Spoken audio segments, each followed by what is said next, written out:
Now at 6, Gen Con continues in downtown Indy. Businesses say this weekend gives them a major boost to their bottom line.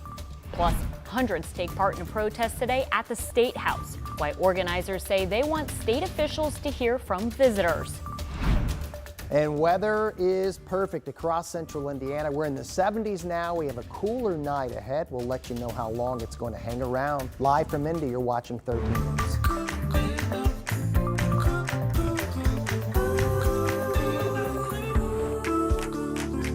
Well, today it's day 3 of Gen Con. Thousands of people are packing the convention center this weekend to celebrate all things gaming.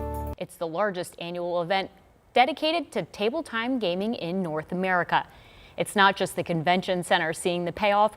Local game stores say this weekend is a major financial win. Our Marina Silva checked in with one of them today. Marina.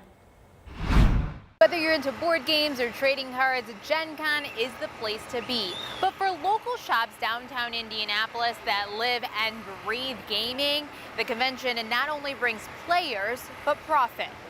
Inside local gaming stores like Good Games downtown Indianapolis, the aisles are bustling. Customers are stocking up on dice, miniatures, and niche games they can't find elsewhere. Store workers say Gen Con weekend brings in more sales than any other time of the year, especially with all the people.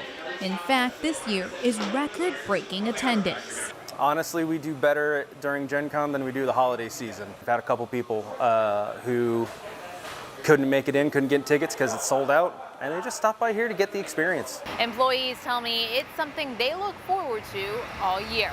Reporting in downtown Indianapolis, Marina Silva, 13 News. Well, the best 4 days in gaming wraps up tomorrow with many events still to join. Among them, the Gen Con Block Party, which continues until 8 tonight and runs from 9 to 3 tomorrow. Outside of the convention center, there are local restaurant and food vendors and food trucks on South Street with no tickets needed.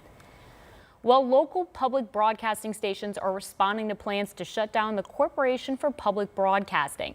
It's announcing its plans to close after Congress slashed more than $1 billion, in funding that should go to NPR and PBS stations nationwide.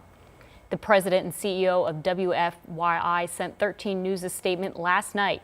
It says in part, the American people have benefited immensely from their work and commitment to funding public media stations, including 17 here in Indiana.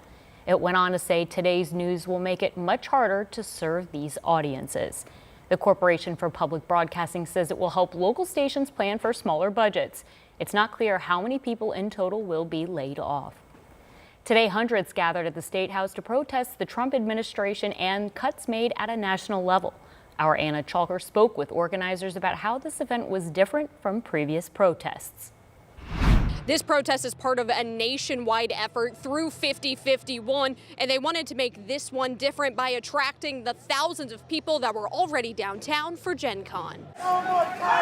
Walking down the downtown streets were people chanting and others marching in silence with signs in hand, all with the same voice through Indiana 5051. We're angry and we're afraid, but we've been that for 6 months, and now we've got to focus on what's next. Hundreds came to the State House to share their concerns about the Trump administration and cuts that have impacted Hoosiers on the national and local level. While the organization has hosted several protests the last 6 months, they say involving the ones visiting for Gen Con provides a new perspective and gives more people a chance to speak out. We've also got folks at Gen Con, they're some of the best storytellers in the world, and the geek canon is entirely full of stories of fighting tyranny. We've got those stories. We know how to fix the future. We just have to do it. Stories the ones here hope to share throughout the state. At the Indiana State House, Anna Chalker, 13 News. Metro Police are investigating multiple shootings from overnight, including a double shooting near the city's east side. Officers say it happened around 11:30 on North Colorado Avenue near Sherman Drive and New York Street. Police say that's where they found 2 victims with gunshot wounds. Both of them are expected to recover, and no word yet on any suspects or motives. Well, just after midnight, officers responded to a shooting on North Tuxedo Street, not far from the other double shooting.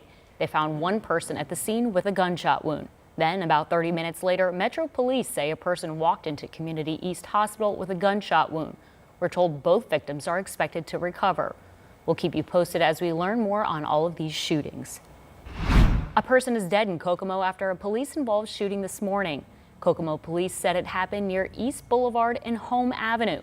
The coroner and detectives are conducting the investigation, and the officers involved were not injured. Now turning to weather, as we take a live look coming up right here. Let's see it. Looking Beautiful. at downtown Indianapolis. Sean, you call it weather perfection. Yes. It's hard to disagree. Anything that needed to be washed and hung outside to dry got cleaned today. Just, give the air conditioners a break. Windows open. Air quality's been moderate. It, could be a little bit better if we're looking for a little bit of complaint. But overall, I mean, considering the heat waves we've had this summer, how humid, again, perfect stuff. It doesn't Enjoy get much better at this time of year. Enjoy it. We still have a little more time in this comfortable air before things change midweek. We'll have more on that and more on our storm chances, but let's take care of business for this evening. Morse Lake looking beautiful. Not much of a wind. It's been a little breezy from time to time. I want to start back from this morning, the coolest we've had since early June. A lot of 50s on the map, officially 60 in Indianapolis. And as we look at the visible satellite, we've just had a few clouds. No rainfall. Most importantly, it's the wind direction and the muggy meter. Temperatures remaining in the 70s now. Dew points in the lower 50s, so very dry air leads to more cool stuff come tomorrow morning. Going to be a beautiful start. Going to be another great day. We'll have more on Sunday, and we do have a heat up in the 7-day. We'll see you in a few minutes. All right, that sounds pretty good to me. Well, happening tomorrow, Lily King will swim in the final race of her competitive career. King advanced to the finals in the 50-meter breaststroke. That's scheduled for 7 to 10 tomorrow morning, Indianapolis time. King announced before the Nationals that she's retiring after this season. The Evansville native and IU grad has won 50 world and Olympic medals. She holds the current world record in the 100-meter breaststroke. Katie Ledecky adds 2 more gold medals to her resume. She won the 800 freestyle and the 1500 freestyle races. The Americans have 26 total swimming medals at the World Aquatics Championship, including 8 gold medals. Well, the Indianapolis Colts hard at work in preseason training. We'll show you what's standing out as the team gears up for its first preseason game. Plus, some think it's a prank shining laser lights at aircrafts flying overhead, the long-term impact this dangerous joke can have on pilots.